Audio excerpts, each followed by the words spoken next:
नमस्कार साथियों, आपके अपने YouTube परिवार पर एक बार पुनः आप सभी साथियों का बहुत बहुत स्वागत है।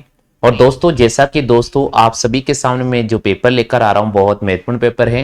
राजस्थान पशु परिचर की तैयारी करने वाले सभी साथी और राजस्थान सीटी की तैयारी करने वाले सभी साथियों के लिए ये बहुत ही बेहतरीन मॉडल पेपर होगा। राजस्थान के 5500 प्लस क्वेश्चन जो हम आपके सामने करवा रहे हैं, उसमें से आज हम आपके सामने सीरीज स्टार्ट करें। आज हम पढ़ने वाले दोस्तों कम से कम 70 क्वेश्चन, बहुत ही इंपॉर्टेंट। तो चलिए साथियों, वीडियो को लाइक कर दीजिएगा, वीडियो को शेयर कर दीजिएगा। और पहली बार अगर आप हमारे यूट्यूब प्लेटफॉर्म पर जुड़े हैं तो आपसे निवेदन करता हूं कि चैनल की सदस्यता जरूर ग्रहण कर लीजिएगा।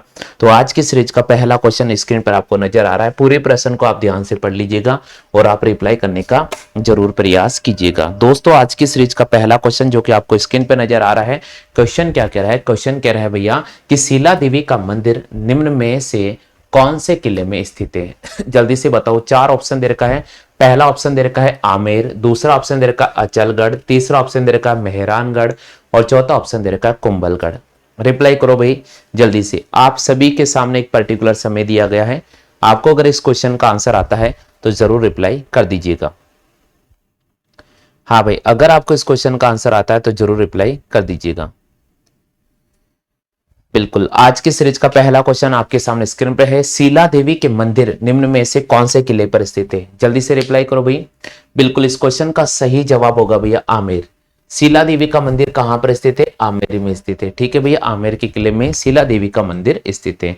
यहां पर आपको राइट करना होगा option number A. Option number A आपको यहां पर क्लिक करना होगा। ऑप्शन नंबर ए यहां पर आपको क्लिक करना होगा। सभी साथियों क्लियर हो चुका भाई? ऑप्शन नंबर ए इस क्वेश्चन का सही जवाब होगा। ऑप्शन नंबर ए इस क्वेश्चन का सही जवाब होगा। आप में से कितने साथियों के ऑप्शन नंबर ए इस क्वेश्चन का राइट आंसर हुआ है? बिल्कुल काउंट कर लीजिएगा अगर आपके नंबर राइट हो गया तो। शीला देवी का मंदिर निम्नलिखित में से कौन से किले में स्थित है? तो यहां पर हमें राइट करना होगा आमेर का किला। हाँ भाई, जयपुर में स्थित है आमेर का दुर्ग। आप सभी को पता होगा, जयपुर जिला में स्थित है। चलो आगे बढ़ जाते हैं, अगले प्रश्न की बात करते हैं। नेक्स्ट क्वेश्चन, प्रश्न संख्या 2। प्रश्न संख्या 2 बोल रहा है बसंती नामक किले का निर्माण निम्नलिखित में से किस शासक ने करवाया था? बसंती नामक किले का निर्माण निम्नलिखित में से किस शासक ने करवाया था? चार ऑप्शन दे रखा है। ऑप्शन नंबर फर्स्ट आपके सामने स्क्रीन पे नजर आ रहा है। ऑप्शन नंबर फर्स्ट की अगर मैं बात करता हूं तो आपको दे रखा है महाराजा राणा कुंभा ने। बी ऑप्शन की अगर मैं बात करता हूं साथियों तो आपको दे रखा है महारावल प्रताप सिंह ने। सी ऑप्शन की अगर मैं बात करता हूं साथियों तो आपको दे रखा है बीसल देव। और डी ऑप्शन की बात करता हूं तो महारावल तेज सिंह। देखते हैं कितने साथियों का सही जवाब आंसर आता है। बसंती नामक किले का निर्माण निम्नलिखित में से किन्होंने करवाया था? बसंती नामक किले का निर्माण निम्नलिखित में से किन्होंने करवाया था? ऑप्शन आपके सामने दे रखा है। पहला ऑप्शन की अगर मैं बात करता हूं तो राणा कुंभा, दूसरा ऑप्शन की बात करता हूं तो महारावल प्रताप सिंह, तीसरा ऑप्शन की बात करता हूं तो बीसल देव और चौथे ऑप्शन की मैं बात करूं तो महारावल तेज सिंह। तो बिल्कुल इस क्वेश्चन का सही जवाब होगा राणा कुंभा ने। जी हाँ दोस्तों, बसंती नामक जो किला है उसका निर्माण किसने करवाया था? बसंती नामक जो किला है उसका निर्माण राणा कुंभा ने करवाया था। ठीक है भाई, क्लियर हो चुका है। बिल्कुल आप देख लीजिएगा, बिल्कुल आप क्वेश्चन को पढ़ लीजिएगा, साथ के साथ याद करते चलो, क्योंकि 5500 सीरीज जो चलेगी ना दोस्तों, उसमें प्रत्येक प्रश्न को आपको साथ के साथ पढ़ते जाना है। ठीक है भाई, चलते हैं आगे नेक्स्ट क्वेश्चन की तरफ। अगला क्वेश्चन आपको स्क्रीन पे नजर आ रहा है। नेक्स्ट क्वेश्चन दे रखा भाई प्रश्न संख्या 3। प्रश्न संख्या 3 आपको स्क्रीन पर नजर आ रहा है। तीसरा क्वेश्चन क्या कह रहा है, समझने का प्रयास कीजिएगा। तीसरा क्वेश्चन दे रखा है किराड़ू का सोमेश्वर मंदिर, किराड़ू का सोमेश्वर मंदिर और आभानेरी का हर्ष माता का मंदिर कौन सी स्थापत्य शैली से निर्मित है? यानी किराड़ू का सोमेश्वर मंदिर और आभानेरी का हर्ष माता का मंदिर कौन से स्थापत्य कला शैली में बने हुए हैं या उस पर आधारित है? ऑप्शन दे रखा है मौर्य, गुप्त, द्रविड़, गुर्जर, प्रतिहार। बिल्कुल रिप्लाई कीजिएगा साथियों, आंसर क्या होगा? अगर आपको क्वेश्चन का आंसर आता है तो मैं निवेदन कर रहा हूं आप जल्दी से रिप्लाई कर दीजिएगा। किराड़ू का सोमेश्वर मंदिर और बात में करता हूं दोस्तों आभानेरी का हर्ष माता का मंदिर। आपसे पूछ रहा है कौन सी स्थापत्य शैली में निर्मित है? बिल्कुल यहां पर हमें राइट करना होगा। हाँ भाई, सभी ने चयन कर लिया क्या आंसर? बिल्कुल चयन करते जाइएगा आंसर, जो भी साथी लाइव पर है, जो भी साथी लाइव पर है, मैं निवेदन कर रहा हूं आंसर आप चयन करते जाइएगा। चलिए भाई, इसका क्वेश्चन का जो सही आंसर होगा वो होगा गुर्जर प्रतिहार। यहां पर आपको राइट करना होगा दोस्तों ऑप्शन संख्या डी। ऑप्शन संख्या डी पर हमें क्लिक करना होगा। किराड़ू का सोमेश्वर मंदिर और आभानेरी का हर्ष माता का मंदिर कौन सी स्थापत्य शैली पर आधारित है? तो हमें यहां पर राइट करना होगा गुर्जर प्रतिहार स्थापत्य शैली पर आधारित है। चलते भैया नेक्स्ट क्वेश्चन की बात करते हैं। अगला क्वेश्चन आपके सामने स्क्रीन पर है और बात करेंगे दोस्तों हम प्रश्न संख्या 4 की। प्रश्न संख्या 4 बोल रहा है निम्नलिखित में से कौन सा दुर्ग है जिसे यूनेस्को ने विश्व विरासत की सूची में फिलहाल अभी तक शामिल नहीं किया है?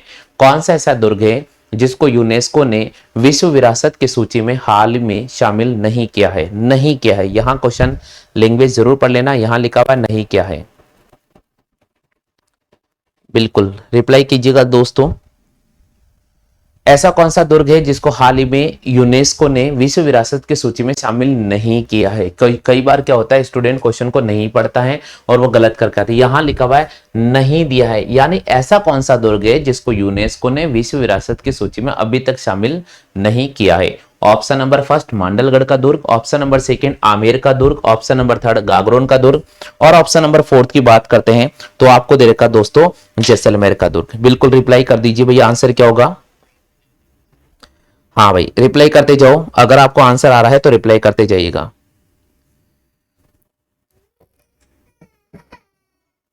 रिप्लाई करते जाइएगा अगर आपको आंसर आ रहा है तो क्वेश्चन का आंसर,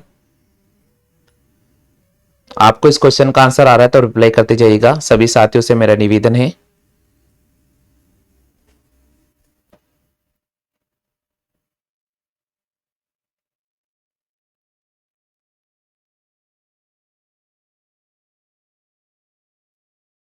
बिल्कुल सही जवाब दिया है। यहां पर हमें राइट करना होगा मांडलगढ़ का दुर्ग। जी हां दोस्तों, यूनेस्को ने कौन से दुर्ग को विश्व विरासत की सूची में अभी तक शामिल नहीं किया है? वो है दोस्तों मांडलगढ़ का दुर्ग। तो अपन को राइट कर देना होगा मांडलगढ़ का दुर्ग। बिल्कुल आपको यहां पर ए ऑप्शन राइट करना होगा। आप में से सभी साथियों के ए ऑप्शन आ चुका है क्या? चेक करो भाई, आप में से सभी साथियों के ए ऑप्शन वेरी कर चुका है क्या?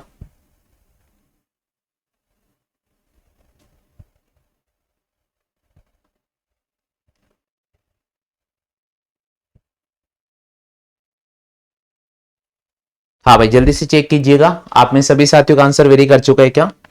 चलो भाई आगे चलते हैं अगले क्वेश्चन की तरफ। नेक्स्ट क्वेश्चन क्या कह रहा है? प्रश्न संख्या 5 की बात करते हैं। पांचों क्वेश्चन आपके सामने स्क्रीन पे नजर आ रहा है। पांचों क्वेश्चन क्या कह रहा है समझने का प्रयास कीजिएगा।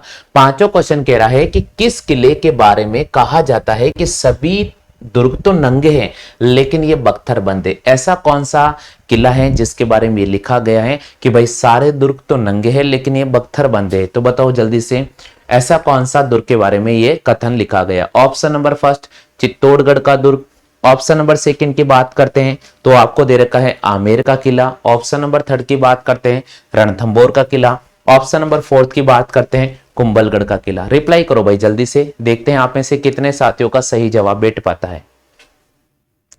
जल्दी से रिप्लाई कीजिएगा, कितने साथियों का सही आंसर बैठ पाता है? बिल्कुल, किस किले के बारे में यह कहा जाता है? किस किले के बारे में यह कहा जाता है कि अन्य सभी दुर्ग तो नंगे हैं लेकिन ये बख्तरबंद हैं? बिल्कुल यहां पर सही जवाब क्या है? रणथंबोर का किला। बिल्कुल सही जवाब दिया है भाई, रणथंबोर का किला। इस किले के बारे में यह कहा गया है कि बाकी सभी तो नंगे हैं लेकिन ये बख्तरबंद है, और ये बात की गई है रणथंबोर के किले के बारे में। ठीक है भाई, क्लियर हो चुका है। यहां पर आपको राइट करना होगा सी ऑप्शन। हाँ भाई क्लियर हो चुका है यहां तक सभी के। चलते हैं आगे, अगले क्वेश्चन की बात करते हैं। छठे प्रश्न की बात मैं कर रहा हूं। प्रश्न संख्या 6 आपके सामने स्क्रीन पे चल रहा है। बात कर रहे हैं भाई प्रश्न संख्या 6। केला देवी का विश्व प्रसिद्ध मंदिर राजस्थान के कौन से जिले में स्थित है? मुझे विश्वास है कि आप इस क्वेश्चन का तो राइट आंसर कर दोगे। केला देवी का मंदिर, केला देवी का मंदिर निम्नलिखित में से, केला देवी का मंदिर निम्नलिखित में से राजस्थान के कौन से जिले में स्थित है? बिल्कुल रिप्लाई कीजिएगा। ऑप्शन दे रखा आपके सामने अजमेर, ऑप्शन दे रखा है अलवर, ऑप्शन दे रखा है करौली, ऑप्शन दे रखा है भरतपुर। केला देवी का मंदिर राजस्थान के कौन से जिले में स्थित है? 4 ऑप्शन है और मेरे हिसाब से दुनिया का सबसे इजी क्वेश्चन है। अगर ये नहीं आ रहा तो समझ जाना राजस्थान जीके आपका बहुत वीक है भाई। हाँ भाई जल्दी से बताओ, रिप्लाई करो जल्दी से। केला देवी का विश्व प्रसिद्ध मंदिर राजस्थान के कौन से जिले में स्थित है? ये बहुत सीधी सी बात है, करौली जिले में।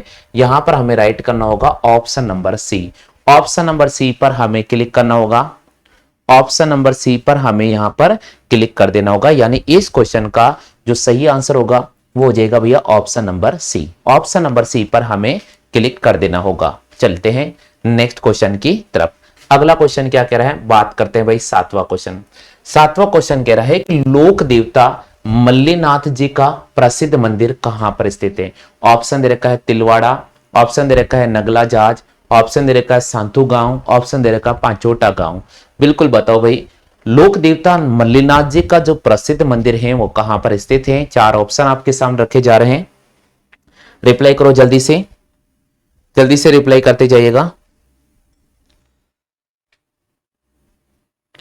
बिल्कुल जल्दी से रिप्लाई करते जाइए। देखो सभी का आंसर आना चाहिए, जितने भी साथी लाइव जुड़े हुए हैं सभी का आंसर आ जाना चाहिए भाई।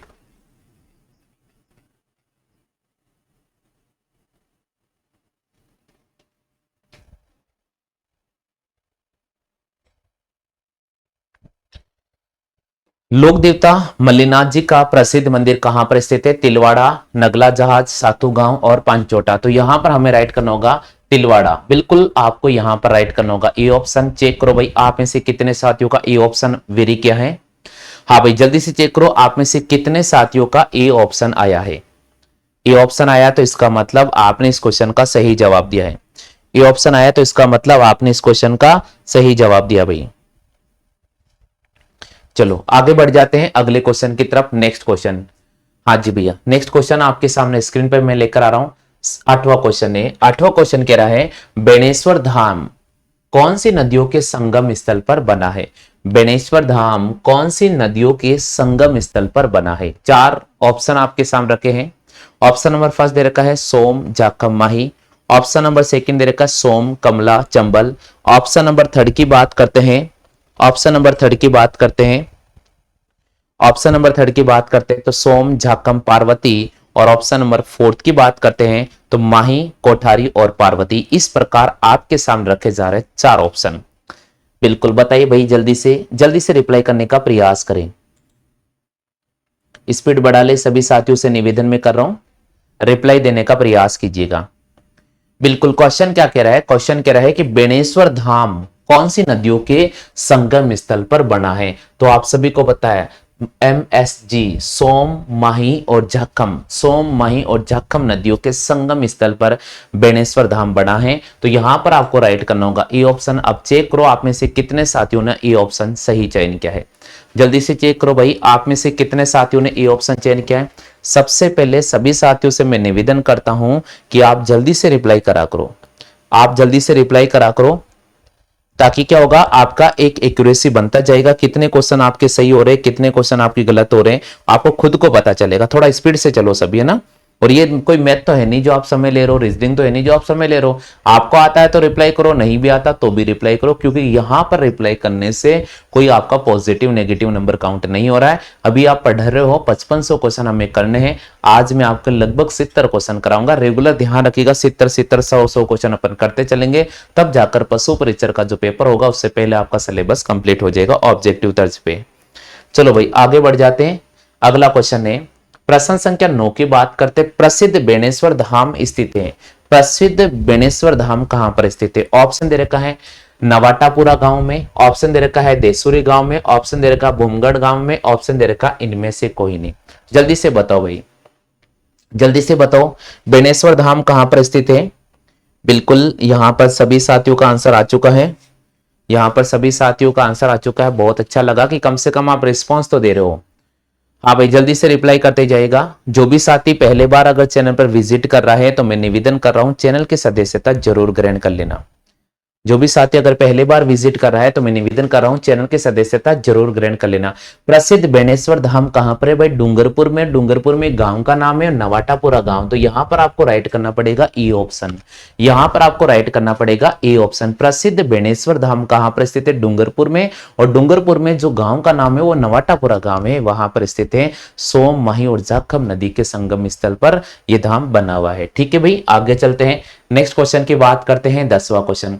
राजस्थान का खजुराहो निम्नलिखित में से किसे कहा जाता है? राजस्थान का खजुराहो कौन से मंदिर को कहा जाता है या किस मंदिर को राजस्थान का खजुराहो कहा जाता है? ऑप्शन दे रखा दिलवाड़ा का मंदिर, ऑप्शन दे रखा रणछोड़ राय का मंदिर, ऑप्शन दे रखा किराड़ो का मंदिर और ऑप्शन दे रखा भंडेवरा का मंदिर। जल्दी से बताओ भाई, रिप्लाई करते जाओ। सभी साथियों से निवेदन में कर रहा हूं, रिप्लाई करते जाओ। क्या बात है, बहुत अच्छी बात है भाई, बहुत अच्छी बात है। देखो जो भी रिस्पॉन्स कर रहा बहुत अच्छी बात है। बिल्कुल बिल्कुल, यहां सभी साथियों का आंसर आता जा रहा भाई, जल्दी से रिप्लाई करते जाइएगा।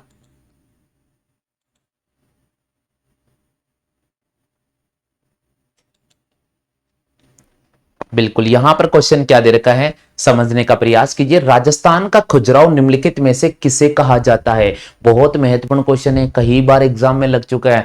जब आप 20 साल के प्रश्न उठाकर देखोगे तो पता चलेगा ये रिपीटेड ही आते हैं और आपने रिपीटेड को पढ़ लिया। जो हमने 5500 प्लस क्वेश्चन क्यों रखे हैं? 5500 प्लस क्वेश्चन ये है कि पिछले 20 साल में जो रिपीटेड क्वेश्चन है राजस्थान के सभी प्रतियोगिता परीक्षा के वो रखे हैं, तो वही सीरीज हम करा रहे हैं। किराड़ू का मंदिर, बिल्कुल आपको यहां पर राइट करना होगा, आपको राइट करना होगा, बिल्कुल यहां पर आपको राइट करना होगा भैया option number C. Option number C को हम क्लिक करेंगे।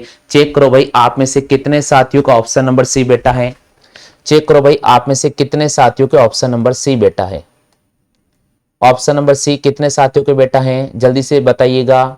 10वें प्रश्न का जल्दी से बताओ। ऑप्शन नंबर सी आप में से कितने साथियों का आंसर आ चुका है? क्या बात है, मैक्सिमम साथियों का आंसर आ चुका है। आगे बढ़ जाते हैं भाई, अगले क्वेश्चन की बात करते हैं। नेक्स्ट क्वेश्चन की बात करते हैं, 11वां क्वेश्चन। 11वां क्वेश्चन कह रहे हैं पटुओं की हवेली कहां पर स्थित है? जल्दी से बताओ भाई पटुओं की हवेली कहां पर स्थित है? उदयपुर में, जैसलमेर में, बाड़मेर में, बीकानेर में। 4 ऑप्शन आपके सामने रखे हैं। पटुओं की हवेली कहां पर स्थित है? उदयपुर, जैसलमेर, बाड़मेर और बीकानेर। ऑप्शन 4 दे रखे हैं। समय आपको दिया जा रहा है केवल मात्र 30 सेकेंड का और 30 सेकेंड में आपको इसका रिप्लाई देना होगा। जल्दी से बताओ भाई, जल्दी से बताते जाइएगा। 30 सेकंड का समय है। क्वेश्चन नंबर 11 आपके सामने लाइन पर हाजिर हैं। जो भी साथी कमेंट कर रहे हैं मैं निवेदन कर रहा हूं आप सभी को कि क्वेश्चन का नंबर लिखते जाइएगा, क्योंकि अब प्रश्नों की संख्या बढ़ती जा रही है, तो आप क्वेश्चन का नंबर लिखते जाइएगा। जो भी साथी बी कमेंट कर रहे हैं तो मैं निवेदन कर रहा हूं कि क्वेश्चन का नंबर लिखकर कमेंट करें। बिल्कुल, चलिए क्वेश्चन का आंसर मैं आपको बता देता हूं। 30 सेकंड का समय हो चुका है। पटुओं की हवेली कहां पर स्थित है? भाई पटुओं की हवेली है जैसलमेर में। बहुत अच्छी बात है भाई, बहुत अच्छी बात है। मनीष भाई का आंसर आ चुका है बी ऑप्शन। बिल्कुल मनीष भाई का आंसर आ चुका है बी ऑप्शन। और इसी प्रकार आरती जी हमारे क्लास में जुड़ चुके हैं भीलवाड़ा से, आपका बहुत बहुत स्वागत है और आपने भी यहाँ पर बी ऑप्शन पे क्लिक किया है। इसी प्रकार जुड़े हैं चैनल पे राधा जी, आपका बहुत बहुत स्वागत है। उषा चौधरी जी आपका भी बहुत बहुत स्वागत है। उषा चौधरी जी आपका भी बहुत बहुत स्वागत है।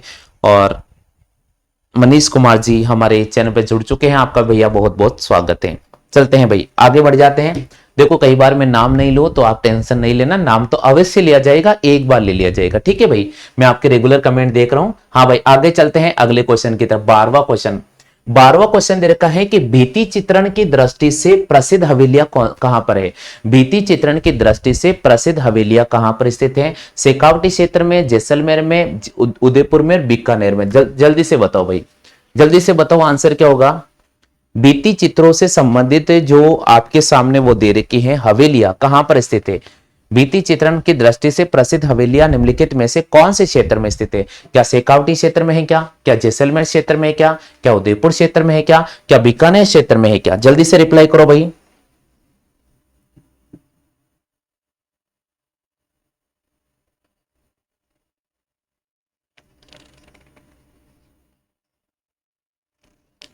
क्या बात है, बिल्कुल सही जवाब दिया है शेखावटी क्षेत्र। बिल्कुल सही जवाब दिया है, शेखावटी क्षेत्र। तो यहां पर आपको ए ऑप्शन पे राइट करना होगा। बीती चित्रण से संबंधित, बीती चित्रण से संबंधित आप प्रसिद्ध जो हवेली आपको अक्सर देखने को मिलेगी वो शेखावटी क्षेत्र मिलेगी। तो यहां पर बिल्कुल सही आंसर आया भाई, बी ऑप्शन। बिल्कुल नीमू जी हमारी क्लास में जुड़ चुके हैं, मेघवाल जी आपका बहुत बहुत स्वागत है और बिल्कुल आपने सही जवाब दिया है। चलते हैं भाई आगे, अगले प्रश्न की बात करते हैं। 13वां क्वेश्चन क्या दे रखा है?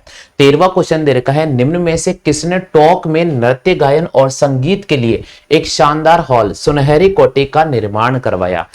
बिल्कुल ये प्रश्न बहुत महत्वपूर्ण है। यहां क्वेश्चन लिखा जा रहा है कि भाई सुनहरी हॉल का निर्माण करवाया गया टोक के अंदर, और वो किसके लिए कराया गया? एक तो नृत्य और गायन और संगीत के क्षेत्र में उल्लेखनीय प्रदर्शन करने हेतु इसका निर्माण करवाया गया। और किसके द्वारा निर्माण करवाया गया? ऑप्शन दे रखा है, नवाब वाजिद अली शाह के द्वारा, नवाब अमीर खान के द्वारा, नवाब बिरजिस कृद के द्वारा, और नवाब मोहम्मद इब्राहिम अली खान के द्वारा। जल्दी से बताओ भाई, चार ऑप्शन आपके सामने है, जल्दी से बताइएगा, चार ऑप्शन आपके सामने है।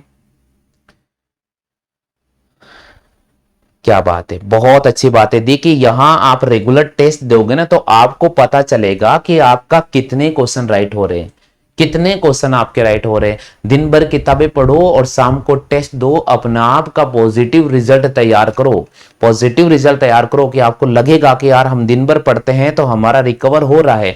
ये क्वेश्चन कह रहा है कि राजस्थान के अंदर टोंक जिले में एक सुनहरी कोठी का निर्माण कराया गया नृत्य गायन के लिए, संगीत के लिए, और इसका जो निर्माण कराया गया था नवाब मोहम्मद इब्राहिम अली खान के द्वारा करवाया गया था। तो यहां पर आपको राइट क्लिक करना होगा, option number D, option number D. देखो जिस क्वेश्चन का आंसर आपको नहीं आ रहा कोई दिक्कत नहीं है, आप क्या करना है उसको बस पढ़ लेना है, उसको पढ़ लेना है। पढ़ने से आपको अक्सर क्वेश्चन का आंसर याद हो जाएगा, पढ़ने से आपको अक्सर क्वेश्चन का आंसर याद हो जाएगा। तो आप पढ़ लिया करो, ठीक है भाई। अगर किसी का आंसर नहीं आ रहा कोई दिक्कत नहीं है, आप उस क्वेश्चन को पढ़ लिया करो, पढ़ने से भी क्वेश्चन का आंसर आपका तैयार हो जाता है, ठीक है भाई। आगे चलते हैं अगले क्वेश्चन की तरफ, 14 क्वेश्चन की बात करते हैं। 14 क्वेश्चन आपके सामने स्क्रीन पर है। स्थापत्य कला से जुड़ी हवेलियों का मिलान कीजिएगा। स्थापत्य कला से संबंधित जुड़ी हवेलियों का मिलान करना है। सबसे पहले बोल रहे हैं उदयपुर, जैसलमेर, चित्तौड़गढ़ और बीकानेरी, इस प्रकार के चार आपको जिलों के नाम दे रखे हैं। और आगे चलते हैं तो आपको यहां पर हवेलियां दे रखे, मिलान चिन्ह करना होगा, बिल्कुल मिलान चिन्ह करना होगा। आप सभी को पता है उदयपुर में कौन सी हवेली है, आप सबको पता है जैसलमेर में कौन कौन सी हवेली है, आप सबको पता होना चाहिए चित्तौड़गढ़ में कौन कौन सी हवेली है, आप सभी को पता होना चाहिए बीकानेर में कौन कौन सी हवेली है। अगर आपको पता नहीं है दोस्तों हवेलियों के बारे में तो मेरा एक वीडियो है उसको सर्च करके देख लेना, आपको शायद वो वीडियो लिस्टेड होगा, तो आप मुझे मैसेज कर देना, मैं आपको हवेली वाला वीडियो प्रोवाइड करा दूंगा। उसमें राजस्थान की तमाम हवेलियों के बारे में हमने पूरा एक क्लास वीडियो बना रखा है, वो आप पढ़ लीजिएगा, वहां से 100% क्वेश्चन आएगा, 100% आपका क्लियर हो जाएगा। बिल्कुल जल्दी से बताओ भाई आंसर क्या होगा।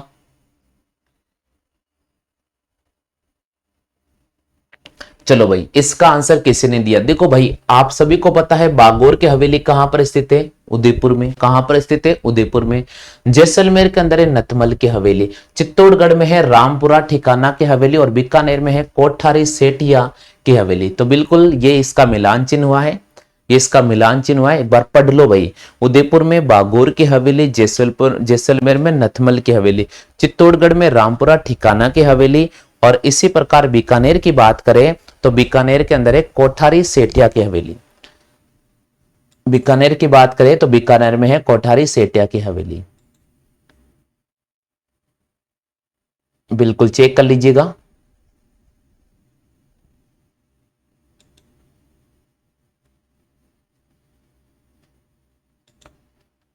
चलो आगे बढ़ जाते हैं अगले क्वेश्चन की तरफ, नेक्स्ट क्वेश्चन।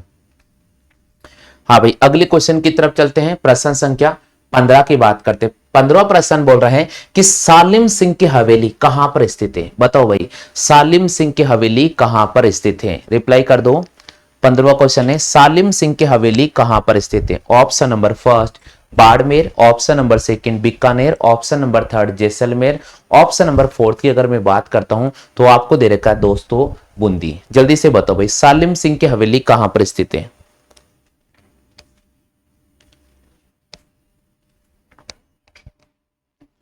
जल्दी से रिप्लाई कीजिएगा। सालिम सिंह के हवेली का, सालिम सिंह की हवेली और नथमल की हवेली, अभी शायद आपने एक प्रश्न पढ़ा होगा नथमल की हवेली, तो पकड़ लोगे आप आंसर। बिल्कुल जैसलमेर में, मैंने कहा नथमल की हवेली जैसलमेर में, तो भाई सालिम सिंह की हवेली भी कहाँ होगी, जैसलमेर में होगी। तो सालिम सिंह की हवेली और नथमल की हवेली कहां पर स्थित है, जैसलमेर में। तो हम यहां पर राइट करेंगे सी ऑप्शन। बिल्कुल 15वें प्रश्न का सही जवाब होगा भाई सी ऑप्शन। चेक करो आप में से कितने साथियों का सी ऑप्शन आया है, चेक करो आप में से कितने साथियों का सी ऑप्शन आया। 15वें का सही जवाब होगा भैया सी ऑप्शन। चलो आगे बढ़ जाते हैं अगले क्वेश्चन की तरफ। अगला 16वां प्रश्न है। 16वां प्रश्न कह रहा है दोस्तों कि राजस्थान के संबंध में निम्नलिखित में से कौन सा कथन सही नहीं है। ऑप्शन नंबर फर्स्ट की बात करता है, पहली महिला विधानसभा के अध्यक्ष क्या श्रीमती सुमित्रा सिंह थी क्या। ऑप्शन नंबर बी की बात करते हैं, पहली महिला मुख्यमंत्री क्या श्रीमती वसुंधरा राजे महिला की दृष्टि से। और पहली महिला मुख्य सचिव क्या श्रीमती कौशल देवी। और पहली महिला विधानसभा उपाध्यक्ष श्रीमती बीना काक। जल्दी से बताओ भाई इसमें से सही आंसर कौन सा होगा। यहां क्वेश्चन बोल रहे हैं कि निम्नलिखित में से कौन सा सुमेलिखित नहीं है, निम्नलिखित में से कौन सा सुमेलिखित नहीं है। जल्दी से बताओ भाई आंसर क्या होगा। देखते हैं कितने साथी इस क्वेश्चन का सही रिप्लाई कर पाते हैं।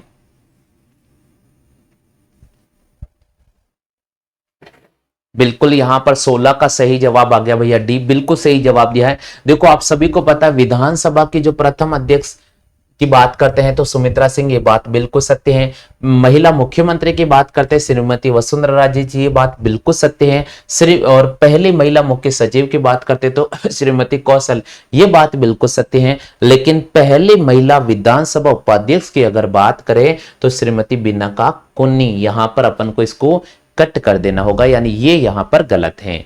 चलते हैं 17वें प्रश्न की तरफ। बिल्कुल 17वां प्रश्न है, गिरी सुमेल का युद्ध कब हुआ था। ऑप्शन दे रखा है 1541, option number B 1544, option number C 1548, option number D 1564। जल्दी से बताओ भाई गिरी सुमेल का युद्ध कब हुआ था। देखते हैं कितने साथी सही जवाब कर पाते हैं। गिरी सुमेल का युद्ध कब हुआ था, जल्दी से रिप्लाई करो भाई। गिरी सुमेल का युद्ध कब हुआ था।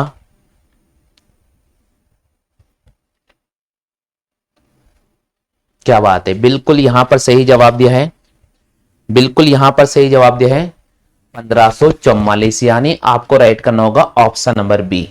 बिल्कुल ऑप्शन नंबर बी, गिरी सुमेल का युद्ध कब हुआ था 1544। तो यहां पर आपको बी ऑप्शन पर राइट क्लिक करना होगा। बिल्कुल इसका बिल्कुल डिटेल से आपको हमारा जो पेड कोर्स है उसमें जाइएगा और वहां आप डिटेल से पढ़ सकते हो। साथियों हर युद्ध के बारे में पूरी डिटेल से हमने एक जानकारी दी है, हर हवेली के बारे में डिटेल से जानकारी दी है, हर स्थापत्य कला के बारे में हमने डिटेल से जानकारी दी है। ठीक है भाई, आगे चलते हैं नेक्स्ट क्वेश्चन की बात करते हैं। 18वां क्वेश्चन है, राजस्थान में राज्य मानवाधिकार आयोग का गठन कब किया गया था। जल्दी से बताओ भाई राजस्थान में राज्य मानवाधिकार आयोग का गठन कब किया गया था। 4 ऑप्शन आपके सामने रखे जा रहे हैं। राजस्थान में राज्य मानवाधिकार आयोग का गठन कब किया गया था। ऑप्शन नंबर दे रखा है 1993, 1995, 2000 और एक ऑप्शन दे रखा 1950।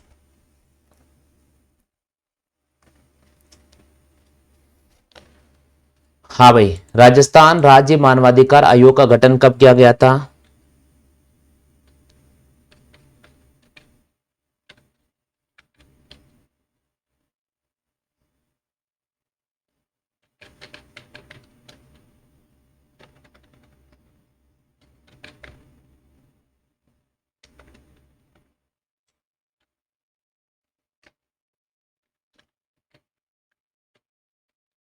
जल्दी से बताइएगा भैया।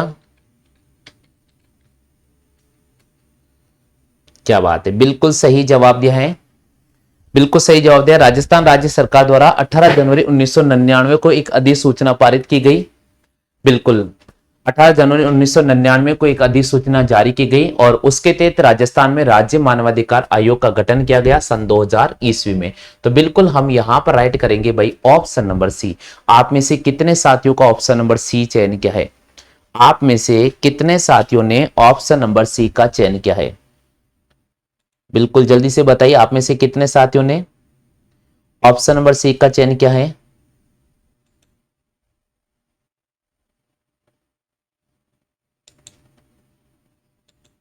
बिल्कुल बिल्कुल, चलिएगा अगले क्वेश्चन की तरफ चलते हैं दोस्तों। नेक्स्ट क्वेश्चन की बात करते हैं। प्रश्न संख्या 19 की बात कर लेते हैं। 19वां प्रश्न दे रखा है, जनगणना 2011 के अनुसार राजस्थान की साक्षरता प्रतिशत निम्नलिखित में से कितना है? जनगणना 2011 के अनुसार राजस्थान का साक्षरता प्रतिशत निम्नलिखित में से कितना है? बताओ भाई जल्दी से, जनगणना 2011 के अनुसार राजस्थान का साक्षरता प्रतिशत निम्नलिखित में से कितना है?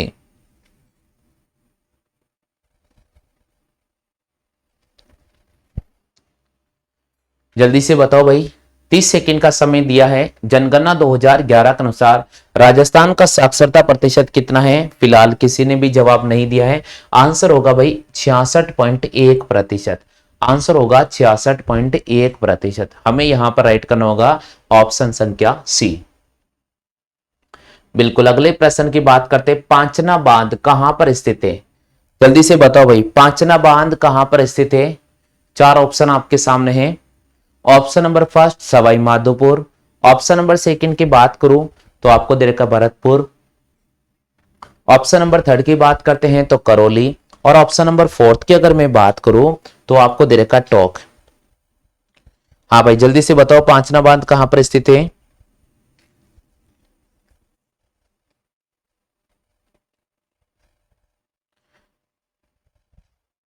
बिल्कुल, पांचना बांध की अगर अपन बात करते हैं दोस्तों, ये करौली के अंदर है, मिट्टी का बना हुआ बांध है। तो यहां पर हमें राइट करना होगा पांचना बांध कहां पर स्थित है? करौली में। बिल्कुल आपको यहां पर राइट करना होगा option number C. Option number C इस क्वेश्चन का सही जवाब होगा। ऑप्शन नंबर सी इस क्वेश्चन का सही जवाब होगा। नेक्स्ट क्वेश्चन की बात करते, आदिवासियों में मोरबंदिया प्रथा किस अवसर से संबंधित है? बिल्कुल, आदिवासियों के अंदर एक प्रथा चलती है जिसको बोलते हैं मोरबंदिया प्रथा।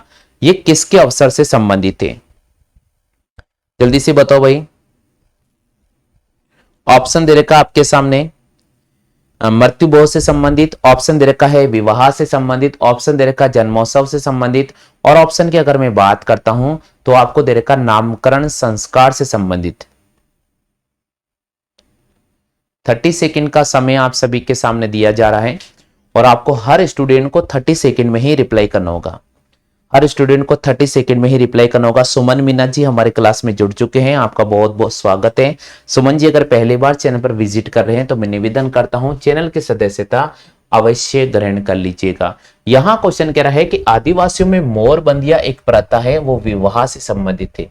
किससे संबंधित है? विवाह से संबंधित। तो यहां पर हम राइट करेंगे option number B. Option number B पर हम क्लिक करेंगे। बिल्कुल ऑप्शन नंबर बी इस क्वेश्चन का सही आंसर होगा भाई।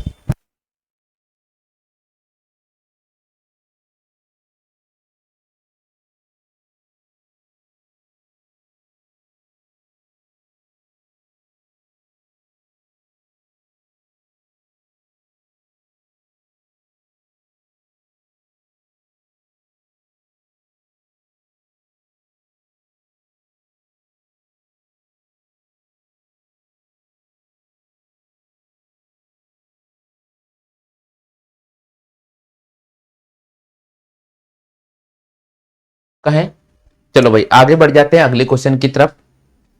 नेक्स्ट क्वेश्चन आगे चलते हैं भैया। 22वां क्वेश्चन, बम नृत्य राजस्थान के कौन से क्षेत्र से संबंधित है? जल्दी से बताओ भाई, बम नृत्य राजस्थान के कौन से क्षेत्र से संबंधित है?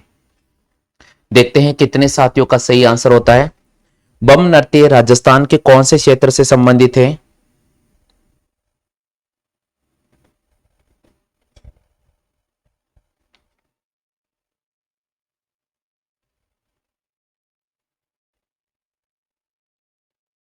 जल्दी से बताओ भाई, बम नृत्य राजस्थान के कौन से क्षेत्र में किया जाता है?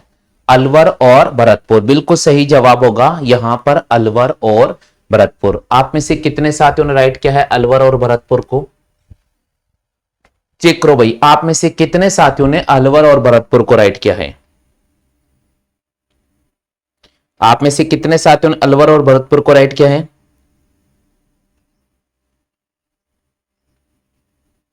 चलो भाई आगे चलते हैं अगले क्वेश्चन की तरफ। 23वां क्वेश्चन है, राजस्थान की किस चित्र शैली को शिकार शैली के नाम से जाना जाता है? ऐसी कौन सी चित्रकला शैली है जिसको शिकार शैली के नाम से जाना जाता है? राजस्थान की कौन सी चित्रकला शैली है जिसको शिकार शैली के नाम से जाना जाता है? बताओ भाई, राजस्थान की कौन सी चित्रकला शैली है जिसको शिकार शैली के नाम से जाना जाता है? देखते हैं कितने साथियों का सही जवाब आता है। राजस्थान की कौन सी चित्रकला शैली है जिसको शिकार शैली के नाम से जाना जाता है? रिप्लाई करो जल्दी से भाई, कौन सी चित्रकला शैली है जिसको शिकार शैली के नाम से जाना जाता है?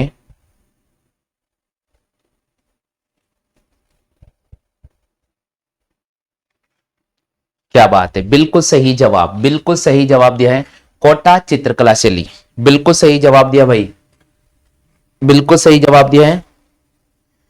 राजस्थान की कौन सी चित्रकला शैली है जिसको शिकार शैली के नाम से जाना जाता है? आप सभी को पता होना चाहिए भाई, कोटा चित्रकला शैली। बिल्कुल सही जवाब दिया है यहां पर, ए ऑप्शन कोटा चित्रकला शैली। चेक करो भाई, चेक करो, सभी के ए ऑप्शन आ रहा है क्या? सभी के ए ऑप्शन आ रहा है क्या? कोटा चित्रकला शैली, कितने साथियों के ए ऑप्शन आया है? चलो भाई आगे बढ़ जाते हैं अगले क्वेश्चन की तरफ। 24वां क्वेश्चन, राजस्थान में भोजन थाली, राजस्थान में भोजन थाली मेले का आयोजन कहां किया जाता है? राजस्थान में भोजन थाली मेले का आयोजन कहां पर किया जाता है? डीग भरतपुर में, कामा, बयाना, नंदबई। जल्दी से बताओ भाई, राजस्थान में भोजन थाली का मेला कहां पर आयोजित किया जाता है? रिप्लाई करो, राजस्थान में भोजन थाली पर एक मेले का आयोजन किया जाता है, वो कहां पर आयोजित होता है?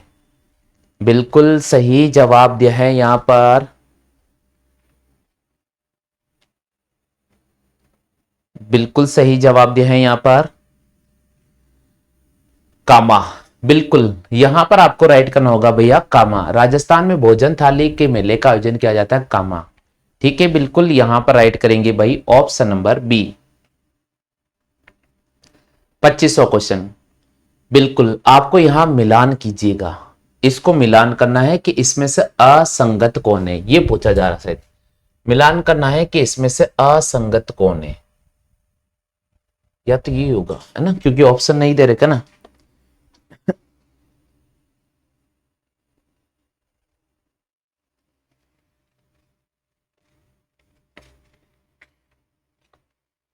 हाँ भाई जल्दी से बताओ, मिलान करना है इसमें से कौन सा सुमेलिखित है, या तो ये होगा कौन सुमेलिखित है। हाँ कौन सा सुमेलिखित है, असंगत नहीं, कौन सा सुमेलिखित है? बिल्कुल कौन सा सुमेलिखित है, जल्दी से मिलान कीजिए भाई। हिंदू पद के नाम से किसको जाना जाता है? सबको पता है, हिंदू पद के नाम से किसको जाना जाता है? राणा कुंभा को जाना जाता है, सॉरी राणा सांगा को। बिल्कुल यहां पर ए ऑप्शन पर क्लिक करेंगे, ए ऑप्शन पर हम यहां पर क्लिक कर देंगे भैया। केवल हिंदू पद के नाम से, हिंदू पद के नाम से किसको जाना जाता है? हिंदू पद के नाम से राणा सांगा को जाना जाता है, तो यहां पर ए ऑप्शन पर राइट कर देंगे। चलो भाई आगे चलते हैं, 26वां क्वेश्चन है। 26वां क्वेश्चन दे रहे हैं कि जय नारायण व्यास ने जोधपुर के राजनीतिक आंदोलन का संचालन कहां से किया था? जय नारायण व्यास ने जोधपुर के अंदर राजनीतिक आंदोलन का संचालन कहां से किया था? जोधपुर के अंदर राजनीतिक आंदोलन का संचालन कहां से किया था? जल्दी से बताइए साथियों, आंसर क्या होगा? रिप्लाई करो भाई जल्दी से। जय नारायण व्यास ने जोधपुर के राजनीतिक आंदोलन का संचालन कहां से किया?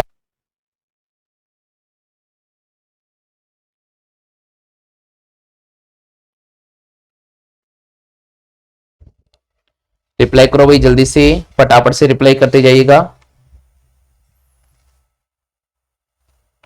बिल्कुल यहां पर हमें राइट करना होगा साथियों, ऑप्शन नंबर ए ब्यावर। बिल्कुल हमें यहां पर ब्यावर पे क्लिक करना होगा। आप में से कितने साथियों के आंसर ब्यावर आया है? आप में से कितने साथियों का आंसर ब्यावर आया है? हाँ भाई जल्दी से रिप्लाई करते जाइएगा। हमारे चैनल पर जुड़ चुके हैं बालाजी, आपसे भी निवेदन में करता हूं कि अगर पहले बार जुड़े हैं बालाजी तो चैनल की सदस्यता अवश्य ग्रहण कर लीजिएगा।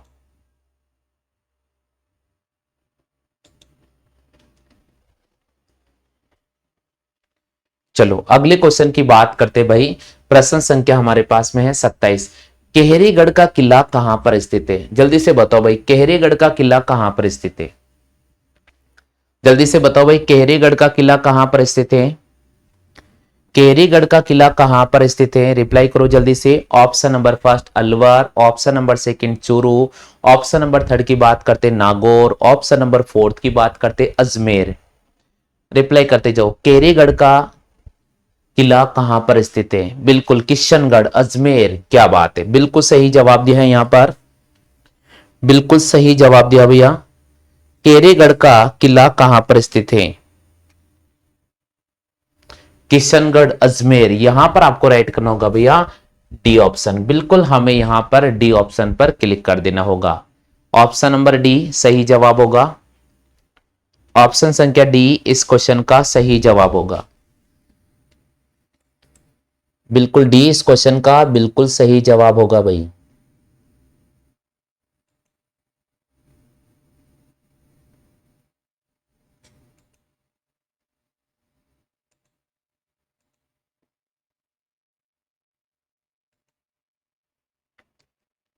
आगे बढ़ जाइए दोस्तों। चलो आगे चलते हैं अगले क्वेश्चन की तरफ। 28वें प्रश्न की हम बात कर लेते हैं। 28वां क्वेश्चन कह रहा है लैला मजनू की मजार कौन से जिले में स्थित है? अजमेर, नागौर, गंगानगर, बीकानेर। लैला मजनू की मजार कौन से जिले में स्थित है? अजमेर, नागौर, गंगानगर, बीकानेर। अजमेर, नागौर, गंगानगर, बीकानेर। रिप्लाई करते जाओ भाई। लैला मजनू के मजार कहां पर स्थित है? नहीं पता? यहां देखो मैं बता देता हूं। आपसे क्वेश्चन पूछ रहा है कि लैला मजनू के मजार कहां पर स्थित है, तो हमें राइट करना होगा भैया गंगानगर। बिल्कुल आपको यहां पर राइट करना होगा ऑप्शन नंबर सी। चेक करो भाई ऑप्शन नंबर सी आप में से कितने साथियों का आया है? ऑप्शन नंबर सी कितने साथियों का आया है? रिप्लाई करते जाओ।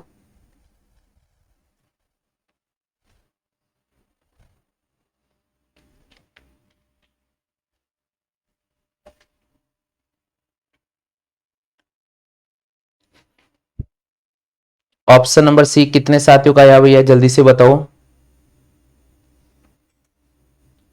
चलो आगे चलते हैं। नेक्स्ट क्वेश्चन कह रहा है यदि मैं राज्य की नौकरी करूंगा तो अंग्रेजों को राज्य से बाहर कौन निकालेगा? यदि मैं राज्य की नौकरी करूंगा तो अंग्रेजों को राज्य से बाहर कौन निकालेगा? ये कथन कौन से क्रांतिकारी का है? ये कथन कौन से क्रांतिकारी का है? रिप्लाई करो भाई जल्दी से। ये कथन कौन से क्रांतिकारी का है? देखते हैं कितने साथियों का सही जवाब आता है भाई। यदि मैं राज्य की नौकरी करूंगा तो अंग्रेजों को राज्य से बाहर कौन धकेलेगा? यह कथन निम्नलिखित में से किसने कहा? केसरी सिंह बारहट ने, अर्जुन लाल सेठी ने, विजय सिंह पथिक ने या प्रताप सिंह बारहट ने? जल्दी से रिप्लाई करो भाई, जल्दी से रिप्लाई कीजिएगा, जल्दी से रिप्लाई करते दीजिएगा। बिल्कुल यहां पर सही जवाब दिया है, बिल्कुल सही जवाब आया ऑप्शन नंबर बी। बिल्कुल राइट आंसर है कि यदि मैं राज्य की नौकरी करूंगा तो अंग्रेजों को राज्य से बाहर कौन भगाएगा? अर्जुन लाल सेठी ने कहा। बिल्कुल बी ऑप्शन पर हमें क्लिक करना होगा। ऑप्शन नंबर बी बिल्कुल सही जवाब है। ऑप्शन नंबर बी बिल्कुल सही जवाब है। आगे बढ़ जाते हैं। 30वें क्वेश्चन की बात करते हैं। रियासती राजाओं के द्वारा नरेंद्र मंडल की स्थापना, रियासती राजाओं के द्वारा नरेंद्र मंडल की स्थापना की गई थी, कब की गई थी? जल्दी से बताओ भाई। रियासती राजाओं के द्वारा नरेंद्र मंडल की स्थापना कब की गई थी? रियासती राजाओं के द्वारा नरेंद्र मंडल की स्थापना कब की गई थी? ऑप्शन नंबर फर्स्ट 1920 में, ऑप्शन नंबर सेकंड 1921 में, ऑप्शन नंबर थर्ड की बात करते हैं 1922 में, और ऑप्शन नंबर फोर्थ की बात करते हैं 1923 में।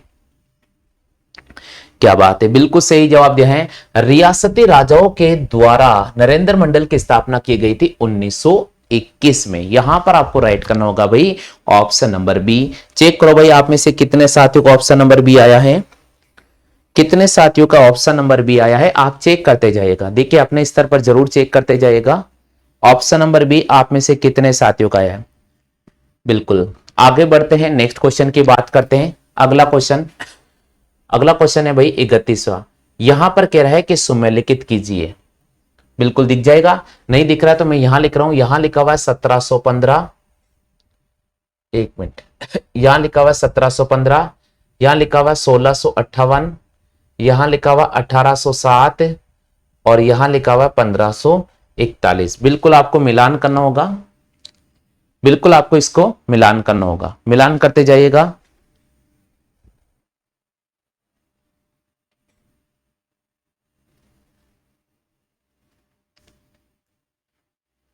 हाँ भाई जल्दी से मिलान कीजिएगा। सभी को 31 क्वेश्चन का मिलान करना होगा भाई।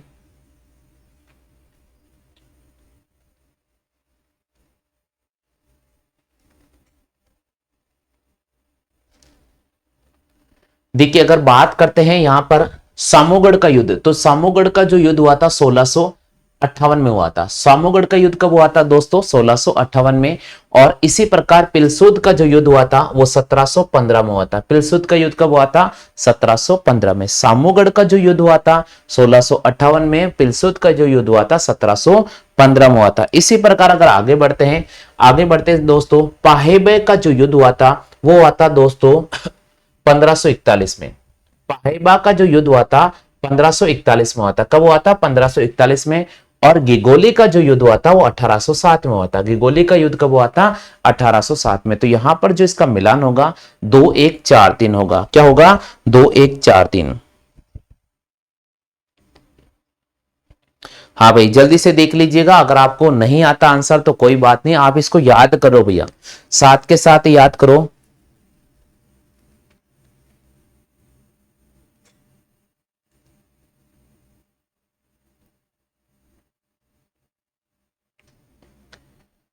सामूगढ़ का जो युद्ध हुआ था 1658 में हुआ था। पिलसूद का युद्ध हुआ था 1715 में। पाहेबा का युद्ध हुआ था 1541 में। और गिगोली का युद्ध हुआ था 1807 में। सभी को याद हो गया? चलिए आगे बढ़ जाते हैं, अगले क्वेश्चन की बात करते हैं। नेक्स्ट क्वेश्चन की बात करते हैं। 32वां क्वेश्चन है कि राजस्थान के कौन से क्षेत्र में कुरुक्षेत्र के नाम से जाना जाता है? यानी राजस्थान में ऐसा कौन सा क्षेत्र है जिसको कुरुक्षेत्र के नाम से जाना जाता है? रिप्लाई करो भाई, राजस्थान का ऐसा कौन सा क्षेत्र है जिसको कुरुक्षेत्र के नाम से जाना जाता है?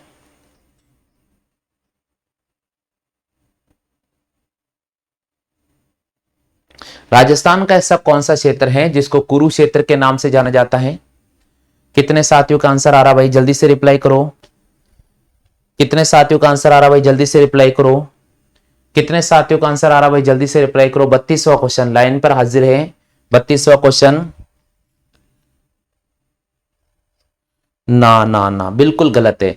अरे यार तो ये तो नाम से स्पष्ट है। राजस्थान का कौन सा क्षेत्र कुरुक्षेत्र के नाम से जाना जाता है? अलवर वाला जो क्षेत्र वो कुरुक्षेत्र के नाम से जाना जाता है। ये तो नाम से स्पष्ट हो गया आपके सामने, ये तो नाम से स्पष्ट हो गया। अलवर वाला जो क्षेत्र है वो कुरुक्षेत्र के नाम से जाना जाता है। अलवर वाला क्षेत्र है वो कुरुक्षेत्र के नाम से जाना जाता है। बिल्कुल आपको यहां पर ए ऑप्शन राइट करना होगा।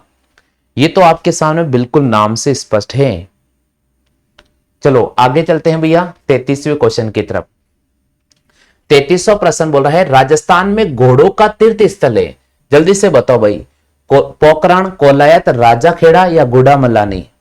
बिल्कुल ऐसा कौन सा क्षेत्र है जहां पर घोड़ों का तीर्थ स्थल स्थित है? यहां पर जो नाम दे रखे इनमें से कौन सा स्थल है जहां पर घोड़ों का प्रमुख तीर्थ स्थल स्थित है? जल्दी से बताओ भाई।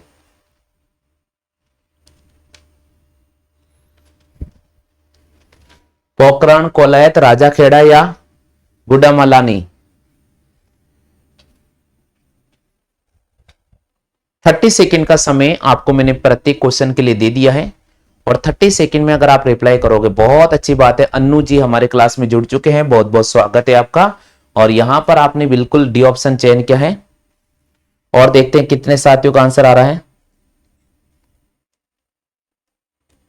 हाँ भाई और देखते हैं, बिल्कुल सभी का आ गया है। बिल्कुल राजस्थान में घोड़ों का तीर्थ स्थल है कहां पर? गुड़ामलानी। बिल्कुल आपको यहां पर राइट करना होगा भाई ऑप्शन नंबर डी।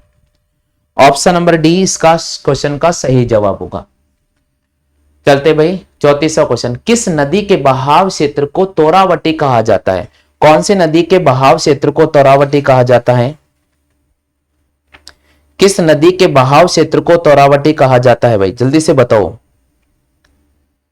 गग्गर नदी ऑप्शन नंबर सेकंड दे रखा है आपके सामने, मसूरदी नदी ऑप्शन नंबर थर्ड दे रखा है, कांतली नदी, और ऑप्शन नंबर फोर्थ की बात करते हैं साबरमती नदी। कौन सी नदी है जिसके बहाव क्षेत्र को तोरावटी के नाम से जाना जाता है? कौन सी नदी है जिसके बहाव क्षेत्र को तोरावटी नदी के नाम से जाना जाता है?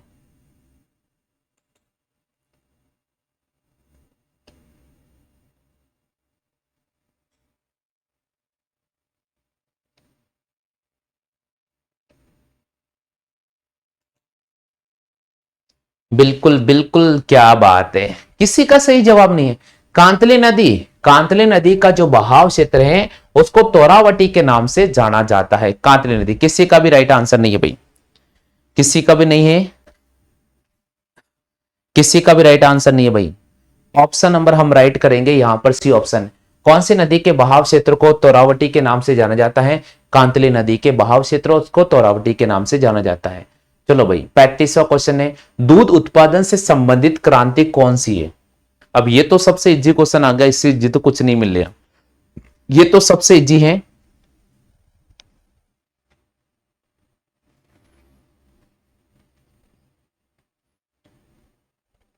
हाँ भाई जल्दी से रिप्लाई कीजिएगा। दूध उत्पादन से संबंधित क्रांति कौन सी है? ऑप्शन नंबर फर्स्ट भूरी क्रांति, ऑप्शन नंबर सेकंड दे रखा है धूसर क्रांति, ऑप्शन नंबर थर्ड दे रखा है पीली क्रांति, और ऑप्शन नंबर फोर दे रखा है श्वेत क्रांति।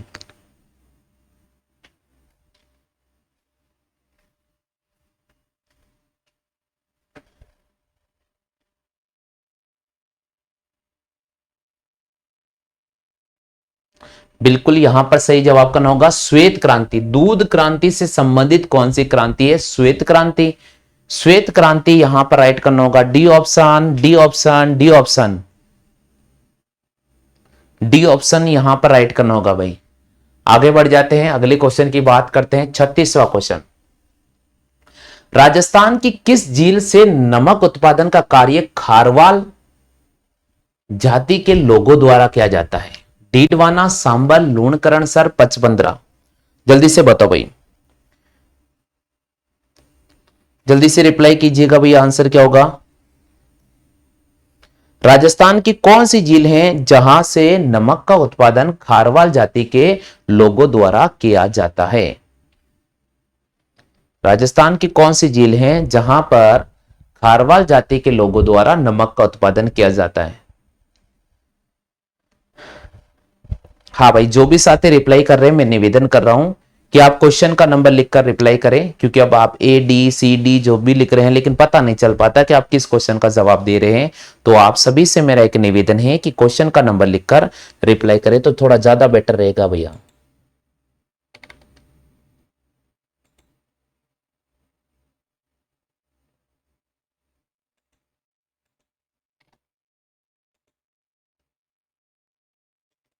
बिल्कुल सभी से निवेदन में कर रहा हूं, क्वेश्चन का नंबर लिखकर टाइप करें।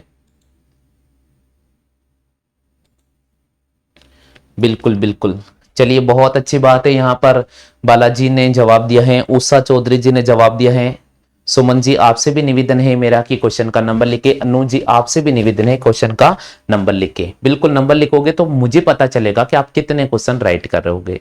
ठीक है भैया, राजस्थान में कौन सी झील है जहां से नमक का उत्पादन खारवाल जाति के लोगों द्वारा किया जाता है? पचपंद्रा झील। बिल्कुल हमें राइट करना होगा आपको यहाँ पर पचपंद्रा झील। बिल्कुल पचपंद्रा झील यानी डी ऑप्शन को हमें क्लिक करना होगा। आप चेक करते जाना है आपके कितने, देखो भाई गलत हो जाता है कोई दिक्कत वाली बात नहीं है, कोई दिक्कत वाली बात नहीं है। अगर आपकी गलत भी हो जाता है भैया टेंशन बिल्कुल नहीं लेना है ना, क्योंकि यहाँ पर आप क्लास ले रहे हो, पढ़ाई कर रहे हो। ठीक है, बस ये तो एक तर्क होता है कि कौन से कितने क्वेश्चन आपके राइट है कितने होंगे। मैं आपको पशु परिसर का एग्जाम होगा उससे पहले 5500 क्वेश्चन कराऊंगा। कितने क्वेश्चन कराऊंगा? 5500 प्लस। तो आप ये 5500 प्लस क्वेश्चन करके जाओगे ना भाई, राजस्थान जीके में आपका नंबर कट नहीं होने वाला है, बिल्कुल भी नहीं होने वाला है। वैसे मैथ और रीजनिंग की क्लास भी आपकी चल रही है हमारे दूसरे यूट्यूब चैनल पर, तो वहां से आप रेगुलर लेते रहिएगा। हमारे व्हाट्सअप नंबर नीचे प्लेट पर चल रहे हैं, आप हमारे व्हाट्सअप नंबर नोट कर लो, वहां से मुझे मैसेज कर दो ताकि हमारा स्टडी मटेरियल भी आपको मिलता रहेगा। चलते हैं साथियों आगे अगले क्वेश्चन की तरफ। 37वां क्वेश्चन है, संगमरमर के उत्पादन में राजस्थान के अंदर प्रथम स्थान किसका है? संगमरमर के उत्पादन में राजस्थान के अंदर प्रथम स्थान किसका है? ऑप्शन है सिरोही, उदयपुर, राजसमंद, नागौर। जल्दी से बताओ भाई, संगमरमर के उत्पादन में राजस्थान का प्रथम स्थान किसका है? संगमरमर उत्पादन में राजस्थान के अंदर प्रथम स्थान पर कौन है? रिप्लाई करो भाई जल्दी से।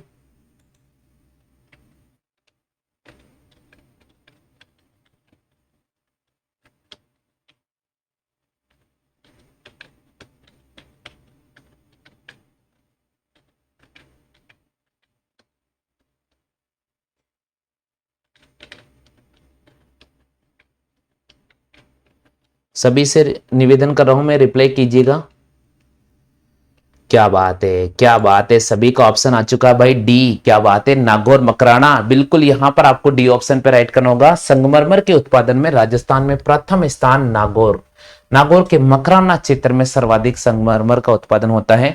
बिल्कुल आपको यहां पर डी ऑप्शन पर क्लिक कर देना होगा। हाँ भाई, सभी का आंसर आ चुका है डी। सभी का आंसर आ चुका है क्या भैया डी?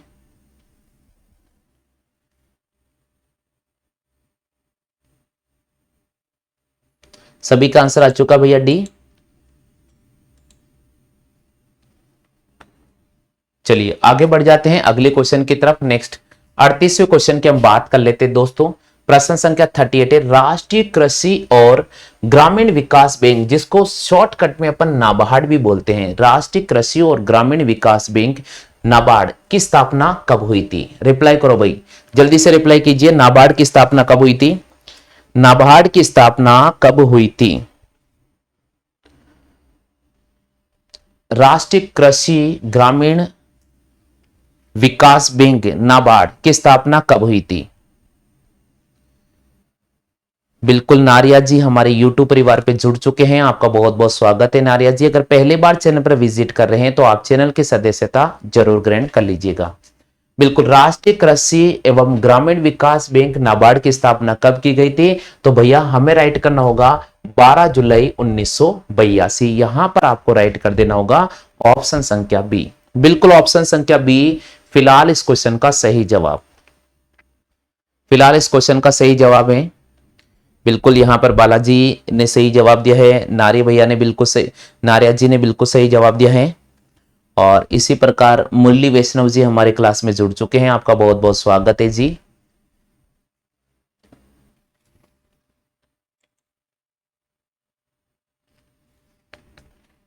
चलो भाई आगे चलते हैं अगले क्वेश्चन की तरफ।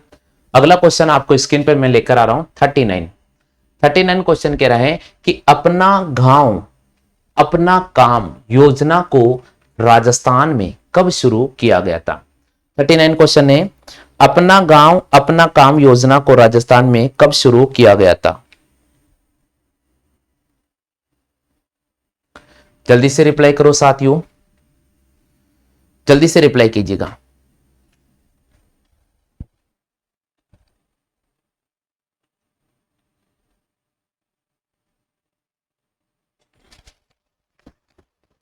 बिल्कुल जल्दी से बताइए भैया, जल्दी से आंसर क्या होगा? बिल्कुल सही जवाब दिया है नारिया जी ने, बिल्कुल सही जवाब दिया 1 जनवरी 1991।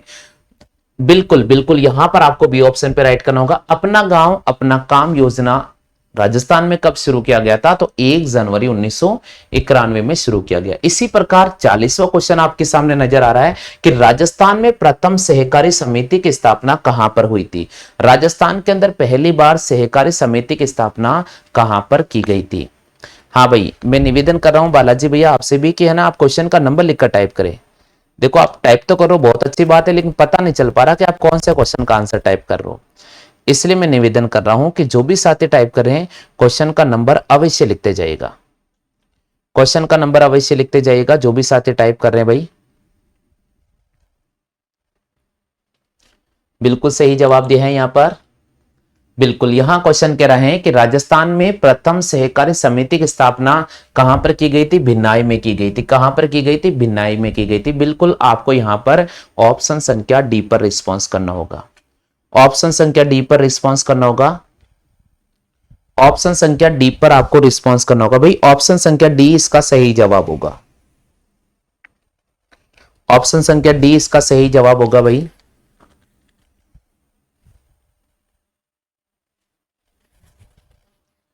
चलिए आगे चलते हैं दोस्तों, अगले क्वेश्चन की बात कर लेते हैं। अगला क्वेश्चन आपको स्क्रीन पे नजर आ रहा है दोस्तों, प्रश्न संख्या 41। 41 क्या कह रहा है? 41 क्वेश्चन कह रहा है कि राजस्थान का प्रथम बायोगैस आधारित विद्युत संयंत्र कहां पर स्थापित किया गया है? राजस्थान का प्रथम बायोगैस पर आधारित विद्युत संयंत्र कहां पर स्थापित किया गया है?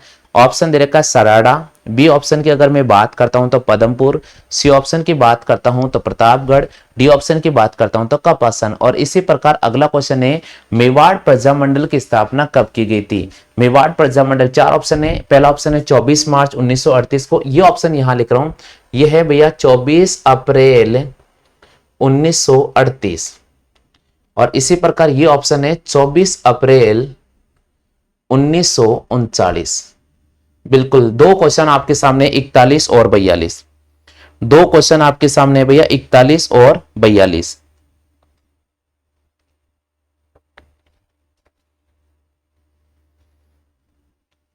बिल्कुल, अगर अपन बात करते हैं दोस्तों, यहां पर क्वेश्चन कह रहा है कि राजस्थान के अंदर प्रथम बायोगैस पर आधारित विद्युत संयंत्र कहां पर स्थापित किया गया, तो हमें राइट करना होगा भाई पदमपुर को। किसको राइट करना होगा?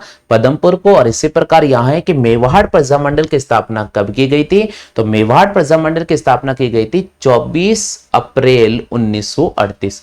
ऑप्शन संख्या बी, यानी दोनों ही प्रश्न का सही जवाब होगा भाई ऑप्शन संख्या बी। दोनों ही प्रश्न का सही जवाब होगा भाई ऑप्शन संख्या बी। ऑप्शन संख्या बी। बिल्कुल चेक करते जाइएगा आप में से कितने साथियों का राइट आंसर हो गया भाई। जल्दी से चेक करते जाओ भाई, कितने साथियों का राइट आंसर हो गया है।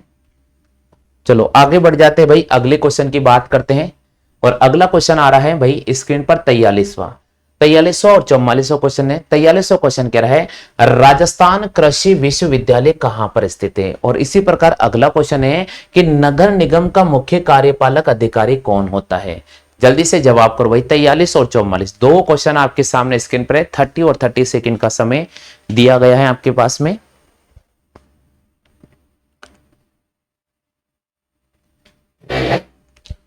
30-30 सेकंड का समय आपके सामने निर्धारित है।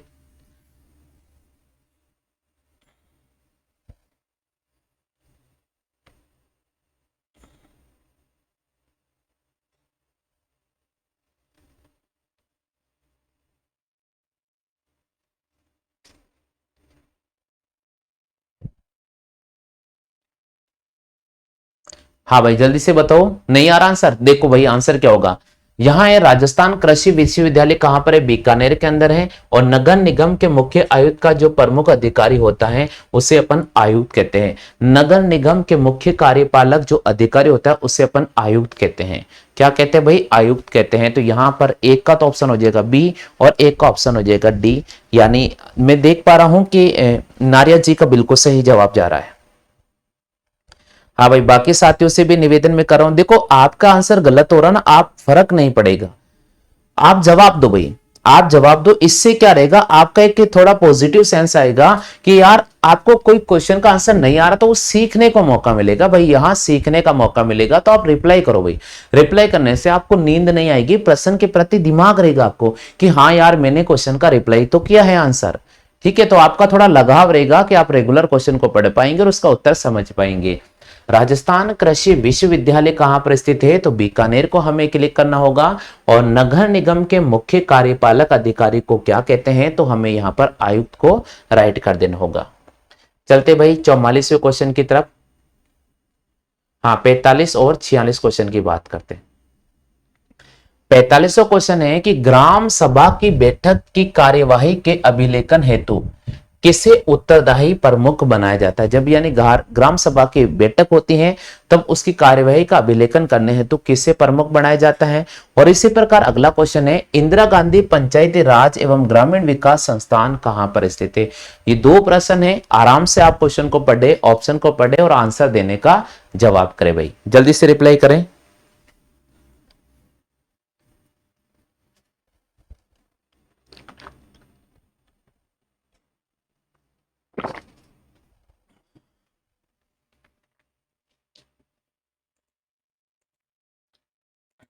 जल्दी से रिप्लाई करते जाइए भाई सभी।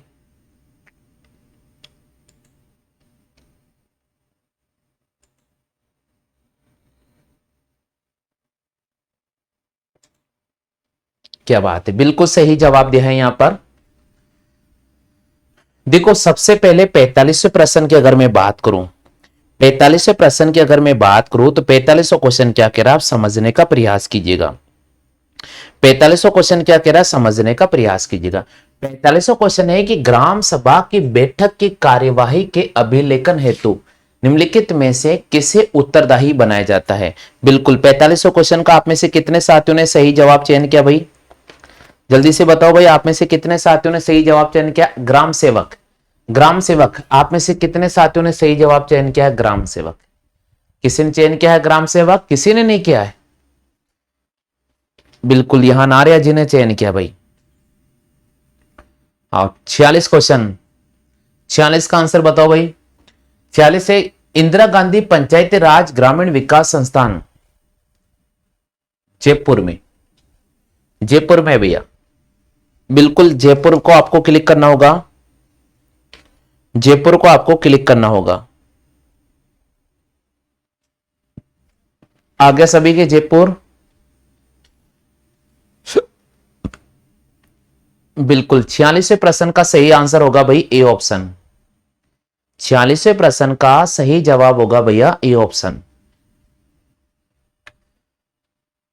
चलो भाई आगे चलते हैं, नेक्स्ट क्वेश्चन दे रहे हैं राजस्थान का 33वां जिला गठित किया गया था। बताओ भाई इनमें से कौन सा जिला राजस्थान का 33वां जिला। मेरे हिसाब से ये दुनिया का दूसरा सबसे बड़ा इजी क्वेश्चन है राजस्थान जीके में। और जयपुर फुट के जनक किसको माना जाता है। ये दोनों क्वेश्चन बहुत इजी है, हालांकि 48 भले आपको नहीं आ सकता, लेकिन भाई 47 तो आप उम्मीद मुझे है कि आप कर दोगे राइट।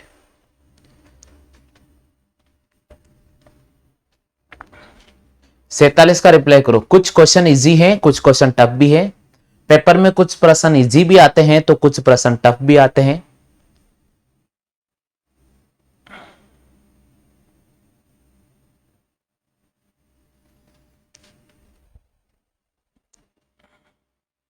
चलो भाई क्वेश्चन क्या कह रहे हैं, राजस्थान का 33वां जिला गठित किया गया था प्रतापगढ़। राजस्थान का 33वां जिला कौन सा बना भाई, प्रतापगढ़ बना।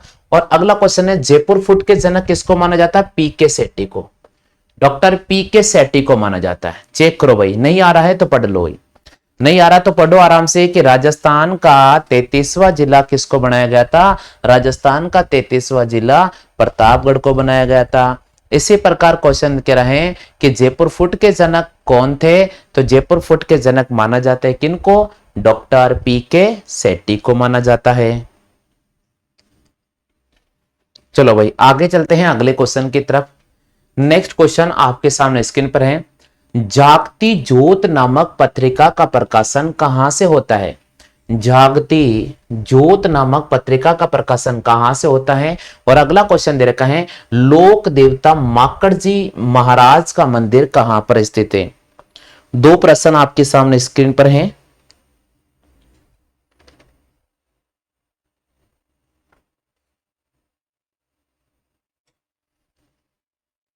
दो प्रश्न आपके सामने स्क्रीन पर हैं, पर्टिकुलर समय आपके सामने रखा जा रहा है, आप रिप्लाई करते जाइएगा।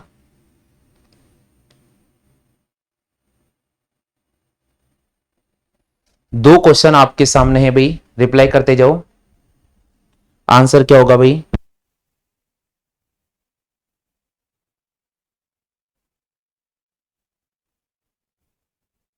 चलिए भाई नहीं आया आंसर, यहां देखो। देखिए क्वेश्चन कह रहे हैं जागती ज्योत पत्रिका का प्रकाशन कहां से होता है, तो हमें राइट करना होगा भाई बीकानेर। हमें राइट करना होगा भैया बीकानेर को। किसको राइट करना होगा, बीकानेर को। एक मिनट, बीकानेर को। इसी प्रकार लोक देवता माकड़ जी मंदिर कहां पर है, माकड़ जी महाराज का जो मंदिर है अजमेर जिला में। बिल्कुल सी, दोनों का हो जाएगा भाई ऑप्शन संख्या सी, दोनों का हो जाएगा सी। बिल्कुल दोनों प्रश्नों का सही जवाब होगा भाई ऑप्शन संख्या सी, ऑप्शन संख्या सी।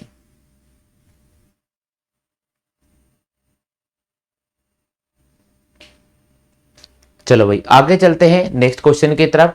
अगला क्वेश्चन आपके सामने स्क्रीन पर है, प्रश्न संख्या 51 की बात करते हैं। 51 क्वेश्चन कह रहा है मेहराब खान ने किस स्थान से 1857 के विद्रोह का संचालन किया था। मेहराब खान ने कौन से स्थान से 1857 के विद्रोह का संचालन किया था।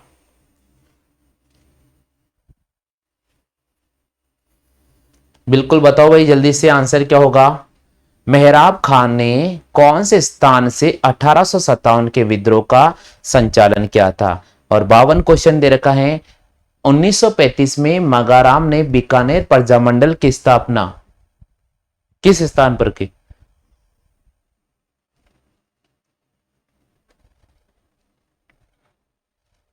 जल्दी से रिप्लाई करें,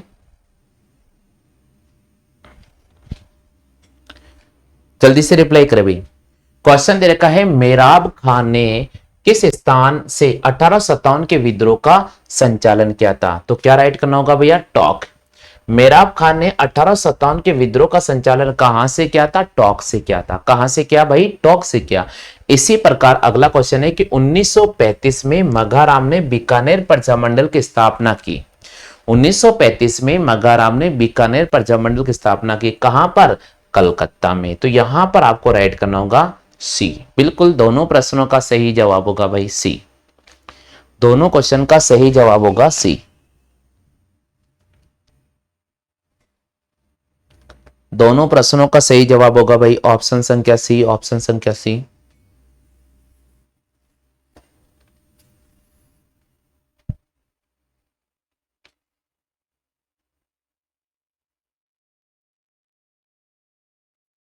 नहीं ना ना, थोड़ा मिस्टेक हो सकता है, रुको 1 मिनट रुकना भैया। मेहराब खान ने तो टोक से नहीं, कोटा से किया भैया। बिल्कुल बिल्कुल कोटा से किया, सही है सही है। हाँ तो बिल्कुल बिल्कुल यहाँ पर नारी क्या नाम इनका,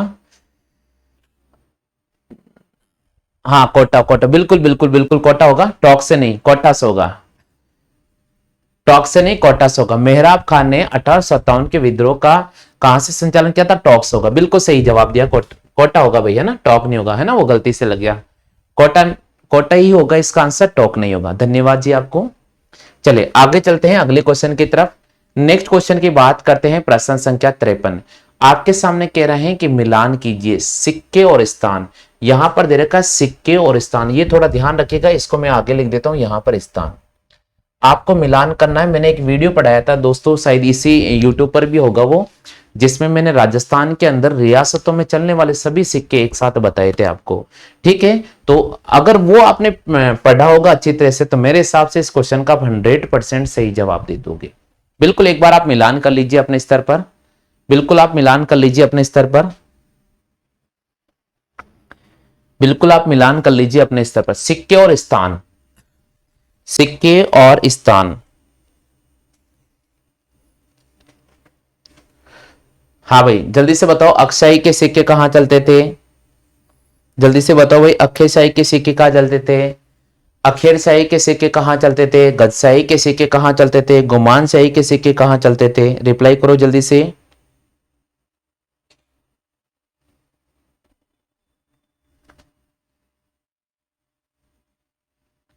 दोस्तों अगर बात करते हैं अक्षय शाही के सिक्के जो चलते थे वो अलवर में चलते थे, और इसी प्रकार अखेर शाही के जो सिक्के चलते थे, वो अखेर शाही के जो सिक्के चलते थे, 1 मिनट, वो चलते थे दोस्तों, ये तो ध्यान रखना, अखेर शाही के जो सिक्के चलते थे वो तो अलवर में चलते थे, और अखेर शाही के जो सिक्के चलते थे वो जैसलमेर में चलते थे, और गजशाही सिक्के बीकानेर में चलते थे, गुमान शाही सिक्के कहां चलते थे, कोटा में चलते थे। ये ध्यान रखिएगा, यानी अखेर शाही सिक्के कहां चलते थे, अलवर में, अखेर शाही सिक्के कहां चलते थे, जैसलमेर में, गजशाही सिक्के कहां चलते थे, बीकानेर में, और इसी प्रकार गुमान शाही सिक्के चलते थे वो कोटा रियासत में। तो सभी ये रियासत है, और रियासत के समय जो सिक्के चलते थे वो इनके नाम है। तो अगर बात करते हैं अखेर शाही सिक्के, तो अखेर शाही सिक्के कहां पर चलते थे दोस्तों, अखेर शाही सिक्के की अगर बात करता हूं तो अलवर रियासत में, अखेर शाही सिक्के की बात करता हूं जैसलमेर रियासत में,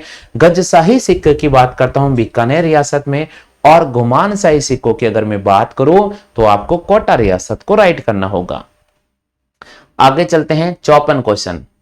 54 और 55 प्रश्न आपके सामने स्क्रीन पर हैं, आप रिप्लाई कीजिए दोस्तों आंसर। 54 और 55 आपके सामने स्क्रीन पर हैं, आप रिप्लाई जरूर दीजिएगा। 54 और 55 क्वेश्चन है भाई आपके सामने, रिप्लाई अवश्य करें अगर आपको आंसर आता है तो।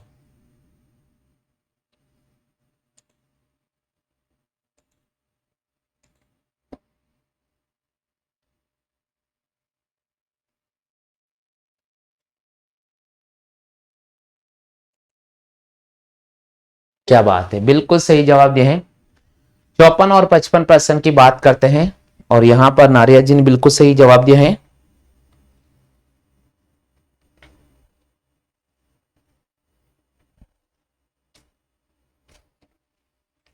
देखिए अगर अपन बात करते हैं दयाल दास रे खयात, दयाल दास रे खयात कौन सी रियासत के शासकों का वर्णन करती है? बीकानेर रियासत के शासकों का वर्णन करती है। यहां पर हमें डी ऑप्शन पर क्लिक कर देना होगा। यहां पर हमें डी ऑप्शन, दयाल दास रे खयात कौन से रियासत के शासकों के बारे में वर्णन करती है, तो डी ऑप्शन। और इसी प्रकार हरे कबूतर राजस्थान के कौन से अभ्यारण्य पाए जाते हैं, तो हरे कबूतर राजस्थान के कौन से अभ्यारण्य पाए जाते हैं, तो सरिस्का, सरिस्का, सरिस्का को हमें यहां पर राइट करना होगा। किसको राइट करना होगा दोस्तों? सरिस्का को हमें यहां पर राइट करना होगा। ठीक है भाई, क्लियर हो चुका है सभी के, सभी का आंसर आ चुका है। जल्दी से मिलान कर लीजिएगा, मिलान कर लो भाई जल्दी से।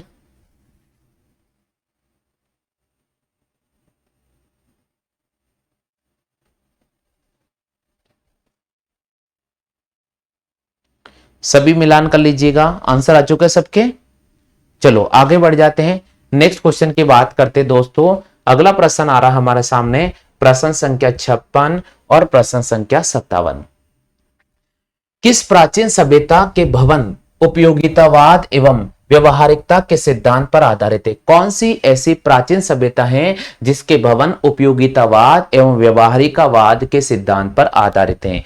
इसी प्रकार अगला क्वेश्चन है, हल्दी घाटी के युद्ध में जिहाद की संज्ञा निम्नलिखित में से किन्होंने दी थी? जल्दी से बताओ भाई, जल्दी से।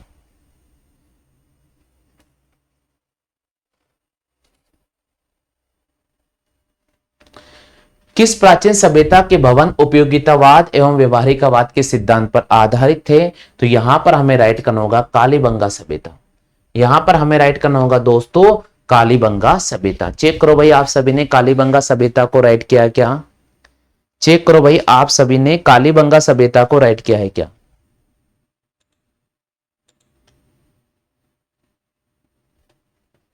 बिल्कुल। चलो आगे बढ़ जाते हैं, अगला क्वेश्चन है, हल्दी घाटी के युद्ध में जिहाद की संज्ञा किन्होंने दी थी?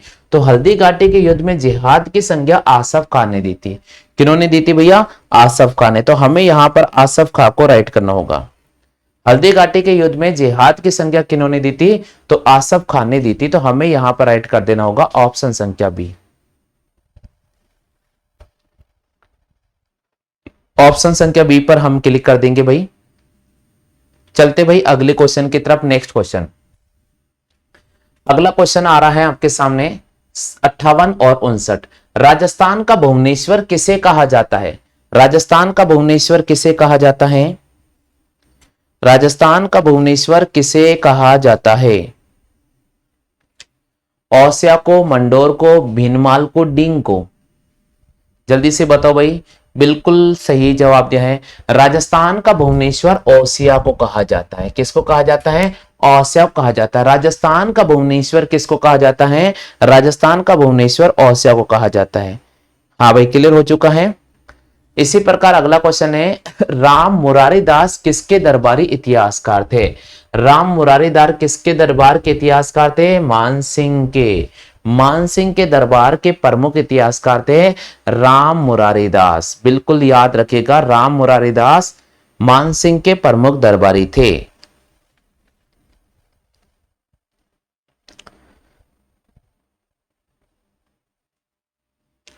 चलो भाई आगे चलते हैं, अगले क्वेश्चन की बात करते हैं। नेक्स्ट क्वेश्चन आपके सामने स्क्रीन पर आ रहा है दोस्तों। बात करेंगे प्रश्न संख्या 60 और प्रश्न संख्या 61 की बात करेंगे। हाँ भाई, प्रश्न संख्या 60 और प्रश्न संख्या 61 की बात कर रहे हैं।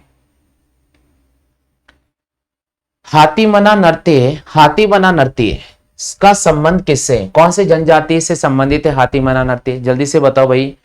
भील जनजाति, मीणा जनजाति, गरासिया या सहरिया।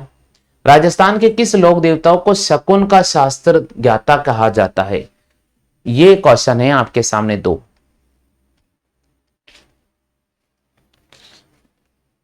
देखिए मैं आप सभी से निवेदन कर रहा हूं कि आज ये आपके सामने 5500 प्लस का पहला सेट है। 5500 जो मैं क्वेश्चन आपको कराऊंगा उनका ये पहला सेट है, यानी आज हम आपके सामने 1 से लेकर 65 तक क्वेश्चन करेंगे। कल दोस्तों हम 100 क्वेश्चन करेंगे। कितने क्वेश्चन करेंगे? 100। और अब रेगुलर आगे हम 100 क्वेश्चन करेंगे, तब जाकर अगली हमारी 100 क्वेश्चन को अगर मैं 50 से गुणा करता हूं, 55 से गुणा करता हूं, तब जाकर हमारे पास 5500 क्वेश्चन होंगे। यानी आज से 54 दिन में हम 5500 क्वेश्चन कंप्लीट पढ़ लेंगे। तो अगर आपका पशु परिसर का पेपर है, अगर आपका सीईटी का पेपर है, तो भी आपके लिए बहुत इंपॉर्टेंट क्लास रहेगी, क्योंकि हमारे पास में 54 दिन का टारगेट होगा सीईटी को लेकर, क्योंकि सीईटी सितंबर में होना है 21, 22, 23, 24 सितंबर को। तो अगर ये आप 5500 क्वेश्चन पढ़ लेते हो तो आप मान के चलना कि थोड़ा आपका डर जो है ना सीईटी के पेपर को लेकर वो खत्म हो जाएगा। मैथ और रीजनिंग हमारे दूसरे यूट्यूब चैनल पर चल रही है, वहां आप रेगुलर देख सकते हो दोस्तों। मैथ और रीजनिंग का डर भी आपका बिल्कुल कंप्लीट खत्म हो जाएगा, और इस यूट्यूब चैनल से आपका राजस्थान जीके पूरा कंप्लीट खत्म हो जाएगा। यानी पेपर में आप आराम से मस्ती से देकर आओगे, अच्छे नंबर आपको मिल जाएगा अगर आप रेगुलर पढ़ोगे तो। हाथीमना नृत्य का संबंध किस जनजाति से? तो भील जनजाति से है यहाँ पर। और राजस्थान के किस लोक देवताओं को शकुन शास्त्र का ज्ञाता कहा जाता है? तो वह हड़बूजी महाराज। आपको यहाँ पर सी ऑप्शन पर राइट कर देना होगा। चेक करो भाई आप सभी के राइट हो गया क्या? चेक करो भाई आप सभी के राइट हो गया क्या?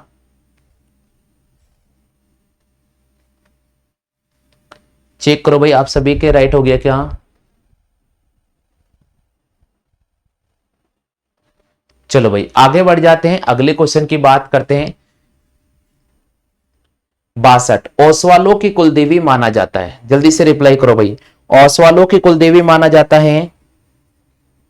ओसवालों की कुलदेवी माना जाता है।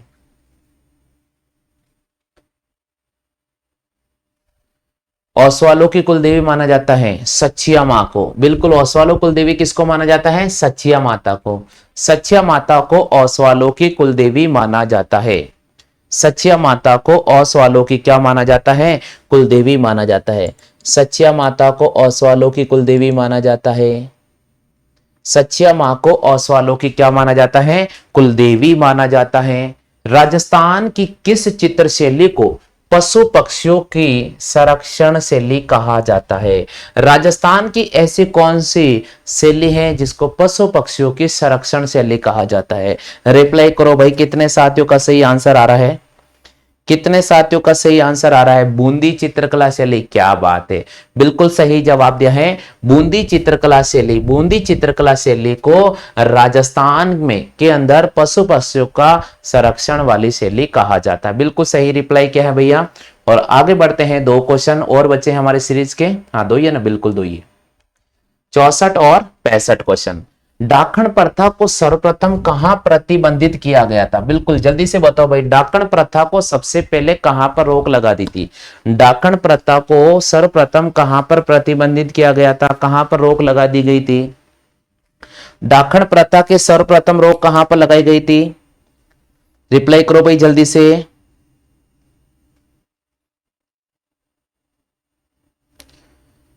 डाकण प्रथा के सर्वप्रथम रोक कहां पर लगाई थी?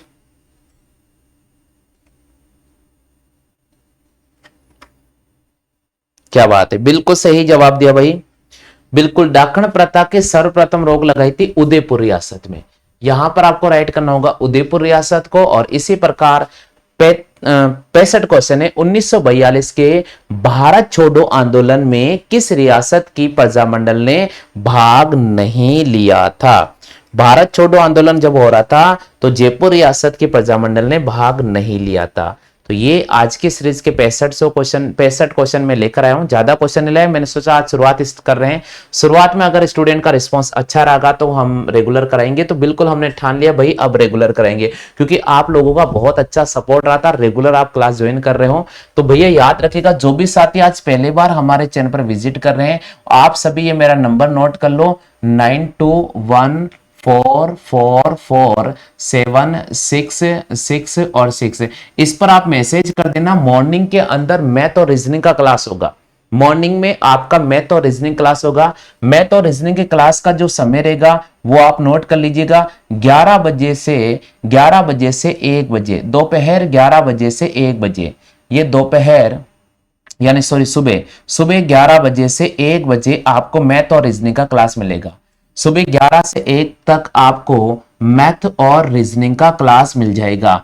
तो आपको मैथ और रीजनिंग का क्लास मिल जाएगा सुबह 11 बजे। यानी आप अगर सीईटी की तैयारी करो तो यहां से सुबह 11 बजे मैथ और रीजनिंग पढ़ लेना और शाम को मैं जीके पढ़ा दूंगा। तो क्या होगा कि आपकी तैयारी भी अच्छी हो जाएगी। और दोस्तों अगर आप 6500 क्वेश्चन पढ़ के जाओगे, मैं वादा करता हूं आप सभी से, आप 5500 क्वेश्चन पढ़ के जाओगे ना तो भैया आपको काफी फायदा मिलेगा। और मैथ और रीजनिंग के आप देख लीजिए बिल्कुल दमदार तरीके से हम आपको तैयारी करवाएंगे और 100% समझ में आएगा। गारंटी से, वादे से मैं कहता हूं अगर आप एक बार पढ़ोगे 100% समझ में आएगा। ठीक है भैया, तो आज का क्लास कैसा लगा है इसके बारे में जरूर कमेंट करके बताइएगा। उम्मीद तो करता हूं कि ये सेशन आपको बहुत पसंद आया होगा, वीडियो आपको पसंद भी आया होगा। तो आप क्लास को लाइक कर दीजिएगा, शेयर कर दीजिएगा और चैनल की सदस्यता जरूर ग्रहण कर लीजिएगा।